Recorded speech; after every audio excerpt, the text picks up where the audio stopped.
Malenaz, Txakurgorriako kidea, irudigilea eta bertsolaria.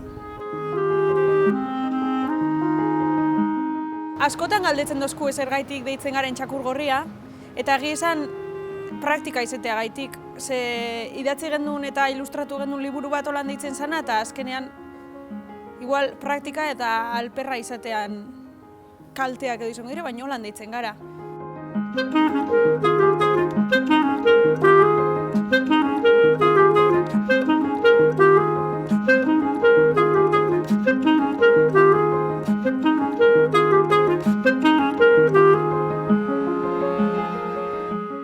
Justo gengo zen amaitzen karrera, nerea Marine eta Hirurok. Eta konturatu ginen zeu zer gure gendula egin, eta nerearen amak proposatu dozkun azoka txiki bat egongo zala, artisau azoka txiki bat, eta ia gure gendun bertan gure lanen bat argitaratu. Eta hor sortu gendun Txakurgorria liburua gero taldeari izena mondotzona eta holan hasi ginen. Nerea naiz, bertsolaria eta idazlea.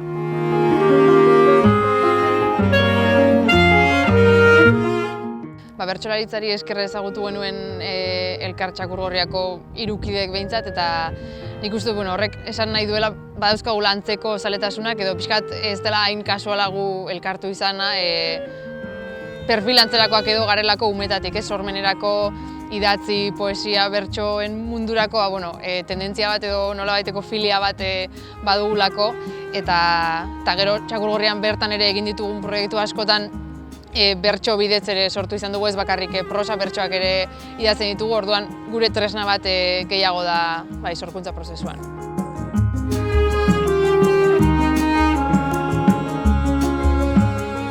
Marine naiz, diseinatzailea eta ilustratzailea, sortzailea.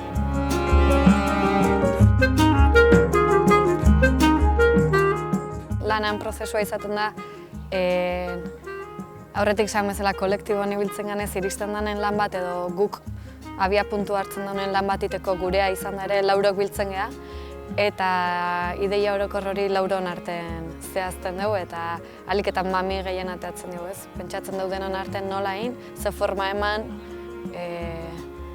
irudia, testua zenbateaino behar duen batetik eta bestetik, eta behin hori da ardurak banatzitugu, irudia lantzen deunak hartzen dugu parte hori eta testuana hartzen dute beste nerea eta hanek. Ane naiz, sortzailea naiz eta sortzailetasun horren barruan batez ere bertsolaria eta idazlea. Txakurgorriaren sorkuntza lana asko oinarritzen dela edo asko edaten dula sorkuntza lan horrek kaletik, gure bizi modutik, gure bizi eredutik. Uste oso presente dakaula nun bizi gehan, ze gizarteren parte gehan, eta gure lanek ere hori islatzen dutela, eta gaina kontzienteki ere hori islatu nahi dutela, eta ez islatu bakarrik, baizik eta pixkat gure ingurun dazkagun mugimendu oitatik edan, hortik elikatu, eta aldi berean eragin nahi dutela gure neurri txiki hortan, baina gizartean ere gauza batzuk aldatzen, aldarrikatzen.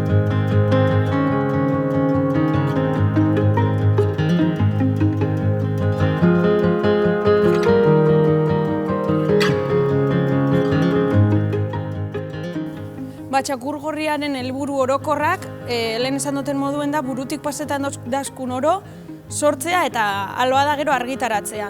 Zerotik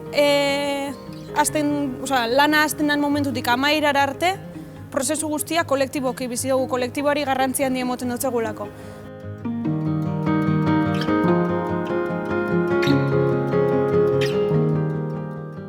Ez dela kasualitatea lau emakume sortzaile elkartu izana, kolektiboki lan egiteko oso presente dakaula emakumeak eta emakume gazte sortzaileak gehala, eta izan da ere guretzako kolektiboki alduntze bat edot, baina uste oso presente dakaula gure emakume izate hortatik sortzen degula eta gaina sortu nahi degula.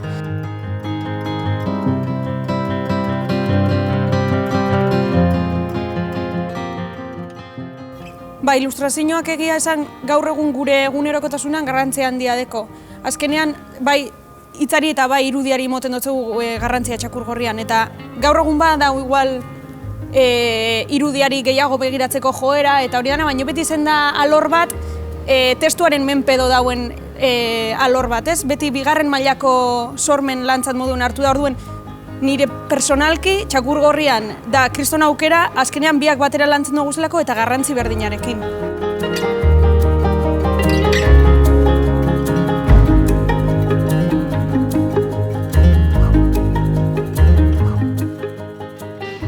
Bai, literatura, testu idatziena eta umetatik gustatu izan zaigu, behintzat Txakurgorrian gaudeno eta guretzako sekulako aukera izan da elkarrekin hitz egin eta zerbait bateratua sortzea, batez ere idazteko eta idatzi horiek publikatzeko bide bat ematen digulako, beste bide batzutatik asko zailagoa izango zena edo ez baduzu sariketa jakin bat edo beka jakin bat irabazten, batzutan zure liburua publikatzea ia ezinezkoa da edo idatzi horiek nonbaiten argitaratzea eta Txakurgorriari esker ez diogu inori baimenik eskatu behar edo ez gara inoren zain egon behar guk benetan sinesten dugun testu bat edo ipuin bat edo dena delako bat argitaratzeko.